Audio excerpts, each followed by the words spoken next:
السلام علیکم میری یوٹیوب فیملی، امید ہے کہ آپ سب ٹھیک ہوں گے۔ میں آپ لوگوں کو یہ نہیں کہوں گا کہ میرا چینل سبسکرائب کرے، لائک کرے، کیونکہ انسان کی اوقات نہیں ہے کہ وہ کسی کو کامیابی دے۔ کامیابی دینے والا صرف اللہ کی ذات ہے۔ اگر اللہ نے چاہا تو آپ نہ چاہتے ہوئے بھی میرا چینل سبسکرائب کریں گے۔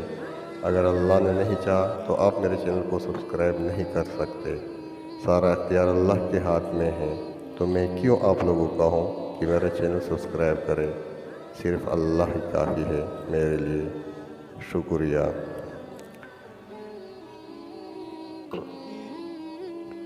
بسم اللہ الرحمن الرحیم۔ شروع کرتا ہوں اللہ کے نام سے جو بڑا مہربان اور نہایت رحم والا ہے۔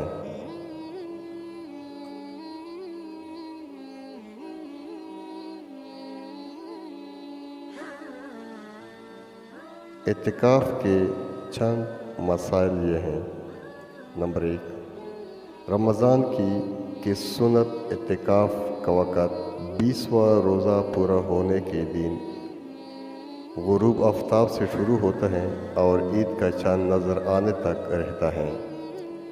معتکف کو چاہیے کہ وہ 20ویں دن غروب آفتاب سے پہلے اعتکاف والی جگہ پہنچ جائے۔ نمبر 2، جس محلے یا بستی میں اعتکاف کیا گیا ہے اس محلے اور بستی والوں کی طرف سے سنت ادا ہو جائے گی، اگرچہ اعتکاف کرنے والا دوسرے محلے کا ہو۔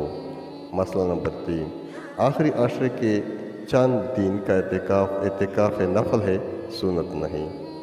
نمبر 4، عورتوں کو مسجد کے بجائے اپنے گھر میں اعتکاف کرنا چاہیے۔ مسئلہ نمبر 5، سنت اعتکاف کے دل میں اتنی نیت کافی ہے کہ میں اللہ کی رضا کے لیے رمضان کے آخری عشرے کا مسنون اعتکاف کرتا ہوں۔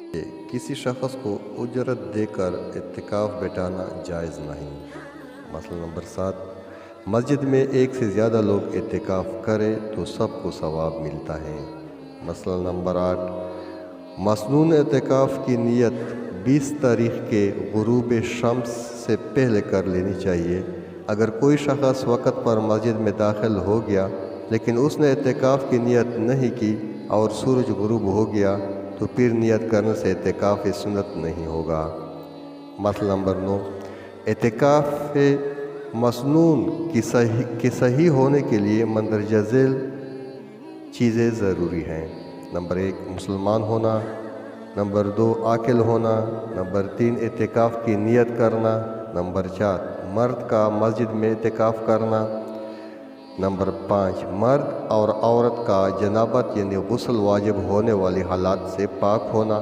یہ شرط اعتکاف کے جائز ہونے کے لیے ہیں، لہٰذا اگر کوئی شخص حالت جنابت میں اعتکاف شروع کر دے تو اعتکاف تو صحیح ہو جائے گا لیکن یہ شخص گنہگار ہوگا۔ نمبر 6، عورت کا حیض و نفاس سے خالی ہونا۔ نمبر 7، روزے سے ہونا۔ اگر اعتکاف کے دوران کوئی ایک روزہ نہ رکھ سکے یا کسی وجہ سے روزہ ٹوٹ جائے تو مسنون اعتکاف بھی ٹوٹ جائے گا۔ نمبر 8، جس شخص کے بدن سے بدبو آتی ہو یا ایسی مرض ہو جس کی وجہ سے لوگ تنگ ہوتے ہو تو ایسا شخص اعتکاف میں نہ بیٹھے، البتہ اگر بدبو تھوڑی ہو جو خوشبو وغیرہ سے دور ہو جائے اور لوگ کو تکلیف نہ ہو تو جائز ہے۔ شکریہ فار واچنگ۔